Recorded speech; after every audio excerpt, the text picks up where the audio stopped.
Hi යාළුවනේ හැමෝම ආදරෙන් පිළිගන්නවා කේට්‍රීම්ස් අපේ YouTube channel එකට. අද මං ඔයාලට අරගෙන ආවේ Head Over Heel Korean drama එකේ 11 වෙනි එපිසෝඩ් එකේ රිවිව් එක. ඩ්‍රාමා එක බලන්න යන්න කලින් ඔයාලා තාමත් කේට්‍රීම්ස් අපේ YouTube channel එක subscribe කරලා නැත්නම් ඉක්මනින්ම ගිහින් පහලින් තියෙන subscribe button එක click කරලා channel එකත් එක්ක එකතු වෙලාම කතාව බලන්න එන්න කියලා ආදරෙන් ආරාධනා කරනවා. ඉතින් දැන් අපි යමු අද කතාවට. ඩ්‍රාමා එක ආරම්භයේදීම අපිට පෙන්නන්නේ බොන්සු එක දිගටම මතුරමින් ඉන්නවා. මේ වෙලාවේ බොන්සුට ඇහෙනවා සොන්හා අම්මා කියමින් අඬන සද්දය. මේ වෙලාවේ බොන්සුට තේරෙන්නේ Taman කරපු ඒ ශාපේ වැදිලා තියෙන්නේ සොන්හාගේ අම්මට බව. මේ නිසා බොන්සුටත් ලොකු දුකක් දැනෙනවා. එයා කියනවා සොන්හා මට සමා වෙන්න. මට ඕනේ උනේ ජීවිතේ රැක ගන්න විතරයි කියලා. බොන්සු දැනගෙන හිටියේ නැහැ ශාපේ අම්මට යන බව. මේ වෙලාවේ යමෝවා කෑ ගහගෙන බොන්සු ඉන්න කාමරයට එනවා. යමෝවා දොරට ගහලා දොරේ ලොක් එක කඩාගෙන ඇතුළට යනවා. නමුත් මේ වෙනකොටත් බොන්සු ජනේලෙන් පැනලා යන්න ගිහින්. මේ වෙලාවේ යොන්බෝට ආයෙම බොන්සුගේ මතකයන් ඇතුළේ හැරෙනවා. මේ වෙලාවේ යොන්බෝ කියන පොඩි පිරිමි ළමයා ඉන්නේ යොන්බෝ ගාව. ඔහු යොන්බෝගෙන් අහනවා ඔයා හොඳ කෙනෙක්ද කියලා. එතකොට යොන්බෝ කියනවා මම දන්නේ නැහැ කියලා. එතකොට මේ යොන්බෝ කියන පිරිමි ළමයා මම නරක කෙනෙක් කියලා යොන්බෝට වැඩි තියනවා. මේ අතරේ යමෝව බොන්සුව හොයාගෙන යන්න හදනවා. නමුත් මෙතනට එන සොන්හා යමෝවව නවත්තනවා. යමෝව කියනවා එයා නපුරු දේවත්වයක් වෙන්න එක මරණයක් විතරයි තව කරන්න තිබුණේ. අම්මා තමයි ඒ අන්තිම මරණය. ඒ නිසා දැන් ඔහු නපුරු දේවත්වයක් බවට පත් වෙලා ඉන්නේ. අපි ඔහුව නවත්තන්න ඕනේ කියමින් යමෝව යන්න හදනවා. නමුත් සොන්හා එගෙන් අහනවා බොන්සුව එක්කම මැරෙන එකට අමතරව ඔහුගෙන් නිදහස් වෙන්න ඔයත් වෙන ක්‍රමයක් දන්නේ නැහැනේ කියලා. මං ඔයාට වෛර කරනවා මගේ ජීවිතේ තියනකල්. මොකද ඔයා නිසායි මගේ අම්මා මැරුණේ. ඒත් මං ඔයාව ආරක්ෂා කරනවා. අද ඉඳන් මං ඔයාට මුකුත් වෙන්න නොදී ආරක්ෂා කරනවා කියලා සොන්හා යමෝවට කියනවා. ඊට පස්සේ සොන්හා යොන්වෝව එක්කරගෙන යනවා විනෝද වෙන්න. සම්පූර්ණ දවසක්ම සොන්හා මේ විදිහට යොන්වෝ එක්ක ගත කරනවා. ඊට පස්සේ යොන්වෝ ගිහින් සොන්හාට බොන්න ගොඩක් බීම වර්ග අරගෙන එනවා. සොන්හා යොන්වෝගෙන් අහනවා ඇයි මේ තරම් දේවල් ගෙනාවේ කියලා. එතකොට යොන්වෝ කියන්නේ මම හරියටම දන්නේ නැහැ ඔයා කැමති මොනවටද කියලා. ඉතින් ඒ නිසා මම එතන තිබුණ සේරම වර්ග වලින් ගෙනාවා කියලා. එතකොට සොන්හා යොන්වෝට කියනවා ඔයා දන්නේ නැද්ද මම කැමති දේ. මං කැමති ඔයාට. ඔයා තමයි මගේ පළවෙනි ආදරය කියලා. එහෙම කියන සොන්හා මේ තමයි මගේ පළවෙනි කිස් එක කියලා යොන්වෝව සිප ගන්නවා. ඊට පස්සේ හොරෙන්ම එයා ගාව තිබුණු ලුණු බෑග් එකෙන් ලුණු අරගෙන දෙන්නගේ මැගට වැටෙන්න ඉහිනවා.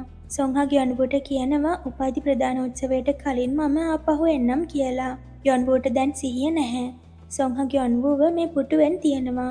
ඊට පස්සේ ආ මෙතනින් යන්න ලෑස්ති වෙලා බොන්සුට කතා කරනවා. බොන්සු දැන් අපිට යන්න වෙලාව හරි කියලා සොන්හා ඉතින් බොන්සුට කතා කරාම යොන්වෝගේ ඇඟ ඇතුලේ හිටිය බොන්සුගේ ආත්මය සොන්හා ගාවට එනවා. ඉතින් ඒ විදිහට යොන්වෝව බොන්සුගෙන් නිදහස් කරපු සොන්හා බොන්සුව එයා එක්ක අරගෙන යනවා. මේ විදිහට කාලය ගත වෙනවා. දැන් යොන්වෝවත් චීහෝවත් කවුරුවත්ම දන්නේ නැහැ එදා ඉඳන් සොන්හා ඉන්න තැනක්. ටික කාලය ගෙවෙනවා. උපාධි ප්‍රදානෝත්සවයේ දවසත් උදා වෙනවා. ඒත් සොන්හා ගැන තාමත් තොරතුරක් නැහැ. සොන්හාගේ තිබුණ එකම හීනය තමයි උපාධි ප්‍රදානෝත්සවයේ දවසේදී මල් පොකුරක් අතේ තියන් ෆොටෝ එකක් ගන්න එක. ඒක යොන්වෝ වගේම චීහොත් දන්නවා. ඉතින් යොන්වෝ මේ මල් පොකුර සොන්හා අල්ලගෙන ඉන්නවා වගේ පේන්න ඒ දෙන්නට මැද්දෙන් සොන්හාගේ ඉඩ තියලා ෆොටෝ එකක් ගහන්නයි හදන්නේ. මේ වෙලාවේ මෙතනට එනවා ඩෝයොන්. එයා ෆොටෝ එක ගන්නම් කියලා කියනවා. සොන්හා නැතුව ෆොටෝ එක ගහනකොට ඩෝයොන්ටත් හොඳටම දුකයි. ඊට පස්සේ යොන්වෝ වහලට ගිහින් එයා නිතරම සොන්හාව හම්බුණු තැන අර මල් පොකුර තියනවා. ඊට පස්සේ එයා කියනවා සොන්හා දැන් මම ඔයාව හොයාගෙන එන්නම් කියලා. ඊට පස්සේ යොන්වෝ යනවා සොන්හාගේ ගෙදරට. ගිහින් එයාලගේ දෙවියන් ඉන්න කාමරයට ගියාම යොන්වෝ දකිනවා මෙතන පාළුවට ගිහින් තියෙන විදිහ. මේ වෙලාවේ මෙතනට එනවා යමෝවා. යමෝවා යොන්වෝට කියනවා දෙවියෝ සේරම ගිහින් කියලා. සොන්හාගේ ඇඟේ දැන් නපුරු ආත්මය වාසය කරන නිසා එයාගේ අනුග්‍රාහක දේවතාවියත් සොන්හාව අත්හැරලා දාලා ගිය බව යමෝවා කියනවා. හරිනම් දැන් සොන්හා මැරිලා වෙන්න ඕනේ කියලා යමෝවා කිව්වහම යොන්වෝ ඒක පිළිගන්නේ නැහැ. එයා යමෝවට කියන්නේ සොන්හා මැරෙන්න විදිහක් නැහැ කියලායි. එතකොට යමෝවත් කියනවා ඔව්. එයා මැරුණතින් ඔයා සහ මම එක දැනගන්න බැඳිලා ඉන්නවා. එහෙම වුණොත් එයා අපේ හීනවල සුදු පාට ඇඳුමකින් පෙනී ඉන්නවා අවසාන සමු ගැනීම කරන්න කියලා. එයා දැන් මැරිලා ඉන්න ඕනේ වුණත් එයා ඇත්තටම තාම මැරිලා නැහැ. මටත් හිතාගන්න බැරි ඒකට හේතුව මොකක්ද කියලයි කියලා යමෝවා කියනවා. යමෝවා මෙතන තිබුණ පෙට්ටියක් විවෘත කරලා ඒකෙ තිබුණ ආයුධ බලන ගමන් කියනවා අපි පුළුවන් තරම් ඉක්මනට සොංහව හොයාගන්න ඕනේ කියලා. එයා තුළ දැන් නපුරු දේවත්වයක් වාසය කරන නිසා එයා මිනිස්සුන්ට හිරිහැර කරන්න පුළුවන් කියලා එයා කියනවා. එතකොට ග්යොන්වු යමෝවට කෑ ගහනවා සොංහ ඔයා වගේ කෙනෙක් නෙමෙයි කියලා. එතකොට යමෝවත් ග්යොන්වුට කියනවා මාත් මුල ඉඳලම නපුරු කෙනෙක් නෙමෙයි. ඒත් හොඳ කෙනෙකුත් නපුරු දේවත්වයක් එක්ක එකම ශරීරයක වාසය කරනකොට නරක කෙනෙක් බවට පත්වෙන්න පුළුවන් කියලා යමෝවා කියනවා. එහෙම කියන යමෝවා මෙතනින් යනවා. මේ වෙලාවේ ග්යොන්වු දකිනවා මේ ආයුධ පෙට්ටිය දුන්නකුත් තියෙනවා. ග්යොන්වු ඒක අතට අරගන්න දිහා යමෝවා හොරෙන් බලාගෙන ඉන්නේ. ඊට පස්සේ ග්යොන්වු යන්නේ මල් මාස්ටර්ගේ දේවස්ථානයට. ගිහින් එයාගේ දෙවියන්ට තුන්වෙනි විදින බවට තර්ජනය කරලා අවතාර අල්ලගන්න පුළුවන් තලිස්මන් හදලා ඉල්ලනවා. ඉතින් මල් මාස්ටර් ග්යොන්වුට ඒව හදලා දෙනවා. ග්යොන්වු ඒවත් අරගෙන ගියාට පස්සේ මල් මාස්ටර් යමෝවට කෝල් එකක් අරගෙන ග්යොන්වු කරන්න යන දේ ගැන කියනවා. මේකෙන් ග්යොන්වුට කරදරයක් වෙයිද කියලා එයා යමෝවගෙන් ඇහුවාම යමෝවා කියන්නේ මං ඒක එයාට කරන්න කිව්වේ නැහැ. එයාම තමයි මේ මාර්ගය තෝරගත්තේ. එයා ආයෙත් තාවොතින් එයාට තවත් තලිස්මන් හදලා දෙන්න කියලා යමෝවා මල් මාස්ටර්ට කියනවා. මේ වෙලාවේ මෙතනට එනවා නැන්දා. එයා යමෝවගෙන් අහනවා සොංහ ගැන විස්තර මටත් කියන්න පුළුවන්ද කියලා. ඉතින් යමෝවා ඇයටත් කියනවා සොංහ දැන් නපුරු දේවත්වයේ සමග එකම ශරීරයක වාසය කරන බව. ඒ හේතුව නිසා ඇයගේ අනුග්‍රහක දේවතාවිය ඇයව අත්හැරිය බව. නමුත් අපිට තාමත් ග්යොන්වු ඉන්නවා. ග්යොන්වුගේ ඇඟේ කලින් නපුරු ආත්මය වාසය කරානේ. නපුරු ආත්මය ඔහුගේ ශරීරයෙන් ඉවත් වුණත් ඒ නපුරේ ශක්තිය ඔහු ගාව තාමත් තියෙනවා. ඒ නිසා තාමත් ශාමන් බලයක් නැතුව වුණත් ග්යොන්වුට අවතාර දකින්න පුළුවන්. ඔවුන් එක්ක සංනිවේදනය කරන්න පුළුවන්. ඉතින් යමෝවා නැන්දට කියනවා ඒ නිසා සොංහව ග්යොන්වු හොයාගනි කියලා. එතකොට නැන්දා යමෝවට කියනවා ඉතින් ඒක කෙලින්ම ඔහුට කියලා එයාගෙන් උදව් ඉල්ලන්න. එහෙම නොකර මෙච්චර අමාරුවෙන් වටෙන් ගොඩින් මේක කරන්න ඇයි කියලා. එතකොට යමෝවා කියනවා සොංහව හොයාගත්තාම මං එයාව මරනවා කියලා. නපුරු දේවත්වය දැන් විනාශ කරන්න පුළුවන් එකම ක්‍රමය ඒක විතරයි කියලා යමෝවා නැන්දට කියනවා. ඉතින් ඒ ගැන ග්යොන්වුට කිව්වොතින් එයා අපිට උදව් කරයි කියලා ඔයා හිතනවද කියලා ඇය නැන්දගෙන් අහනවා. මේ අතරේ ග්යොන්වු අර තලිස්මස් වලින් ඔතපු ඊතල වලින් විද විද අවතාරයක් පස්සේ පන්නනවා. ඔහුව අල්ලගෙන සොංහගේ පින්තූරේ පෙන්නලා එයාගෙන් අහනවා මේ වගේ කෙනෙක්ව දැක්කද කියලා. මේ අවතාරය සොංහ ගැන දැනුවත්. ඉතින් එයා ග්යොන්වුට කියනවා මුහුණු නැති අවතාර වලින් අහන්න කියලා. ඉතින් ග්යොන්වු මල් මාස්ටර්ට මේ ගැන කිව්වහම එයා කියනවා මුහුණු නැති අවතාර අල්ලගන්න නම් එයාට මුලින්ම මුහුණක් දෙන්න වෙනවා. එයාට මුහුණක් දෙන කෙනා තමයි ඒ අවතාරවල ස්වාමියා වෙන්නේ. ඉතින් ග්යොන්වු ගිහින් මුහුණු නැති අවතාර පස්සේ එළවෙලව එයාලව අල්ලනවා. මේ විදිහට අල්ලගන්න එක අවතාරයකට මුහුණක් ඇඳපු තලිස්මස් එකක් අලවලා කියනවා මං තමයි ඔයාට මුහුණක් දුන්නේ. දැන් මං තමයි ඔයාගේ ස්වාමියා කියලා.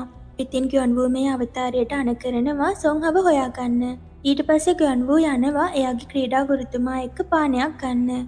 ග්යොන්වු මේ ටිකේම පුහුණුවීම් පවා මගහැරලා රැට කඳුකරේ ඊතල වලින් විද විදා ගිහින් නිතරම පොලිසියට අහු වෙනවා. ඉතින් මේ නිසා ඔයාව තුනු සංගමයෙන්ුත් එළවන්න පුළුවන් කියන ගුරුතුමා ග්යොන්වුගෙන් අහනවා ඔයාට මොකක්ද මේ වෙලා තියෙන්නේ කියලා. එතකොට ග්යොන්වු කියනවා ඔයා ළඟින්ම හිටපු කෙනෙක් ඉක්මනින්ම ආපහු වෙනවා කියලා අතුරුදහන් වුණාම ඔයාට නිකන් ඉන්න පුළුවන්ද කියලා. මේ වෙලාවේ ග්යොන්වු දකින්නවා මෙතනට එයා මුහුණක් දුන්නු අවතාරය ඇවිත් එයාට කතා කරනවා. ඔහු ග්යොන්වුට රහසින් මොනවා හරි දෙයක් කියනවා. ඉතින් ග්යොන්වු මෙතනින් දුවලා ගියාට පස්සේ මෙතනට එන යමෝවා ග්යොන්වු අලවපු මුහුණු තලිස්මස් එක ගලවලා එයාගේ අතේ මුහුණු තලිස්මස් එකක් ඇඳගෙන ඇවිතින් මේ අවතාරයේ මුහුණෙන් අල්ලගන්නවා. දැන් මම තමයි ඔයාට මුහුණක් දුන්නේ. ඒ නිසා දැන් ඉඳන් මම තමයි ඔයාගේ ස්වාමියා කියන යමෝවා මේ අවතාරයට කියනවා ඔයා ග්යොන්වුට කිව්ව සේරම දේවල් මට කියන්න කියලා. ඊට පස්සේ අපිට පෙන්වන්නේ ග්යොන්වු කඳුකරේ මුහුණු නැති අවතාරවලට ඊතල වලින් විද විදා යනවා. මේ අතරේ කඳුකරේ යාඥාවක ඉන්න සොංහව අපිට පෙන්නනවා. මේ වෙලාවේ මෙතනට එන යමෝවා සොංහට කතා කරනවා. යමෝවා සොංහට කියනවා ඔයා ඔය බොරු වැඩේට කාලේ නාස්ති කරන එක නවත්තන්න. ඔයා දැන් මැරෙන්න ඕනේ. නපුරු අවතාරය විනාශ කරන්න පුළුවන් එතකොට විතරයි කියලා. එහෙම කියන යමෝවා අවතාර විනාශ කරන්න පාවිච්චි කරන මිටියෙන් සොංහට ගහන්න හදනකොටම ග්යොන්වු ඇවිදින් යමෝවාගේ අතේ තිබෙන මිටියට ඊතලයකින් විදිනවා. ඊට පස්සේ යමෝව ගාවට ඊතල විදිමින් එයාව මෙතන නවත්තගෙන සොංහට කෑ ගහනවා මෙතනින් පැනලා යන්න කියලා. ඉතින් සොංහා මෙතනින් පලා යනවා. ඇයව අල්ලගන්න තිබුණ අන්තිම අවස්ථාවත් මිස් වුණාට යමෝව තරහෙන් ගියොන්වුවට කෑ ගහනවා. ඔයා දන්නේ නැහැ ඔයා දැන්නේ නිදහස් කරේ මොනතරම් භයානක කෙනෙක්වද කියලා යමෝව ගියොන්වුවට කියනවා. ආයෙමත් කොයි වෙලාවක හරි සොංහා ඔයාව හොයාගෙන ආවතින් මට කතා කරන්න. එයාට ඔයා ගාවට එන්න දෙන්න එපා. ඒක තමයි ඔයාට ජීවත් වෙන්න තියෙන එකම මාර්ගය කියන යමෝවා මෙතනින් යනවා. මේ විදිහට තවත් අවුරුදු 2ක් ගෙවෙනවා. දැන් ගියොන්වු දුනු ක්‍රීඩාවෙන් ප්‍රසිද්ධයි. එයා ජීවත් වෙන්නේ ජීහොත් එක්ක. ගියොන්වුව තනි නොකර ජීහොත් ඇවිදින් ගියොන්වුවගේ ගෙදර නවතිනවා. මේ අතරේ ගියොන්වුට කෝල් එකක් එනවා. අන්ද ශාමන් මිය ගිහින් බව ඔහුට දැනගන්න ලැබෙනවා. ඉතින් ගියොන්වු යනවා නැන්දව හම්බෙන්න. අන්ද ශාමන් මිය යන තුරුම ගියොන්වු සහ සොංහා වෙනුවෙන් යාඥා කරලා. ඇය යාඥා කරපු සොංහා ගියොන්වු වෙනුවෙන් මිනිස් තලිස්මසනුවේ ලිප් බාම් එක නැන්ද ආපහු ගියොන්වුට දෙනවා. මේකත් අරගෙන මෙතනින් යන්න කලින් ගියොන්වු එයාගේ පදක්කම සොංහගේ ලොකර් එකට දානවා. මේක පුරවල තියෙන්නෙම ගියොන්වුගේ පදක්කම් වලින්. ගියොන්වු එයා දිනන සේරම පදක්කම් මේ විදිහට ගෙනල්ලා සොංහගේ ලොකර් එකට දාලා. ඊට පස්සේ එයා මෙතනින් යන්න හදනකොට යමෝවව හම්බ වෙනවා.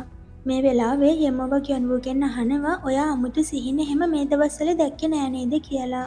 ගියොන්වු ඒකට නෑ කියලා කිව්වත් යමෝවට තේරෙනවා ගියොන්වු කිව්වේ බොරු බව. ඉතින් යමෝවා ගියොන්වුට කියනවා බැරි වෙලාවත් සොංහා ඔයාව හොයාගෙන ආවොතින් පිටිපස්ස නොබලා දුවන්න. ඊට පස්සේ මට කතා කරන්න කියලා. ඒත් ගියොන්වු කියනවා මට එහෙම කරන්න බැරි වෙයි කියලා. එතකොට යමෝවා ගියොන්වුට කියනවා එහෙම නොකළොතින් ඉක්මනටම ඔයාටත් ඔයාගේ ආච්චිව බලන්න පුළුවන් වෙයි කියලා. එදා ගෙදර ගිහින් ජීහොට කෑමත් එපා කියන ගියොන්වු කෙලින්ම යන්නේ ඇඳට. එයාට නිින්ද ගියා විතරයි ගියොන්වු අවදි වෙන්නේ සිහිනෙක. මේ සිහිනය එයාට මේ ටිකෙන්ම පෙනිලා තියෙනවා. ඒත් එයා ඒක යමෝවට කිව්වේ නැහැ. මේ සිහිනේ තියෙන්නේ එයාලා ගිය පාසල. හැබැයි පන්ති කාමරය 12 වසර. 12 වසරේදී ගියොන්වු සහ ජීහෝ ඉඳලා තියෙන්නේ පන්ති දෙකක. ඒත් මේ පන්තියේ දෙන්නම ඉන්නේ එකට. ඉතින් මේ වෙනස්කම් දැක්කහම ගියොන්වුට තේරෙනවා Taman මේ ඉන්නේ සොංහා නිර්මාණය කරපු සිහිනයක බව. ඒත් මේ සිහින දකින කොයිම වෙලාවකවත් ගියොන්වු සොංහව දකින්නේ නැහැ. මේ වෙලාවේ බෝඩ් එකේ ලස්සන චිත්‍රයකුත් ඇඳලා තියෙනවා ගියොන්වු දකිනවා. ඒත් එක්කම ජීහෝ ඇවිතින් ගියොන්වුව හැරවනවා. ගියොන්වු ජීහොටත් මේ ගැන කියනවා. ඒ සිහිනය සොංහා නිර්මාණය කරපු එකක් බව ඔහු කියනවා. බෝඩ් එකේ ඇඳලා තිබුණ දර්ශනය දැකලා පුරුදුයි කියලා තේරෙන ගියොන්වු ඒ ගැන කල්පනා කරාම එයාට තේරෙන්නේ ඒ මල් මාස්ටර්ගේ දේවස්ථානයේ බව. ගියොන්වු අවදි වුණාම එතන තිබුණ කබඩ් එක ඇතුලේ හැංගිලා හිටිය සොංහා එළියට එනවා. සොංහා බයයි ගියොන්වුට එයා කරදරයක් කරයි කියලා. ඒක නිසා එයා සිහිනෙන්වත් ගියොන්වු ඉදිරියට යන්නේ නැත්තේ. ඉතින් ඒ නිසා සොංහා මේ විදිහට ගියොන්වුව දැකලා විතරක් හිත හදා ගන්නවා. මේ වෙලාවේ බෝඩ් එකේ ඇඳලා තියෙන පින්තූරය දැකලා සොංහා බොන්සුගෙන් අහනවා ඔයාද මේ චිත්‍රය ඇඳේ? ඒක හරිම ලස්සනයි කියලා. මේ කතාවට බොන්සු ගොඩක් පුදුම වෙනවා. මොකද දැන් ටිකකට කලින් සොංහාමයි මේ පින්තූරය ඇඳලා තියෙන්නේ. ඒත් එයාට ඒක මතක නැහැ. ඉතින් සොංහාට ටිකෙන් ටික යාගේ මතකය හිමි වෙගෙන යන බව බොන්සුට තේරෙනවා. මේ අතරේ යමෝවයි නැන්දයි ඉන්නේ දේවස්ථානයේ. යමෝවත්තේ මේ වෙලාවේ තියෙන්නේ අන්දශාමන් ඇයගේ දරුවා වෙනුවෙන් යාඥා කරපු ඇයගේ දරුවගේ ඇඳුමක්. ඒ සිදුවීම යමෝවට මතක් වෙනවා. නැන්ද මේ ඇඳුම යමෝවට දෙනකොට එතන තිබුණ ලිප් බාම් එක සොංහා ගියොන්වු වෙනුවෙන් මිනිස් තලිස්මස් බවට පත් කරපු එක බව නැන්ද යමෝවට කියනවා. ඉතින් යමෝවා මේ වෙලාවේ නැන්දට කියනවා ඕක ගියොන්වුට දෙන්න කියලා. යමෝව තමයි මේක නැන්ද ලබා ගියොන්වුට දෙන්නේ.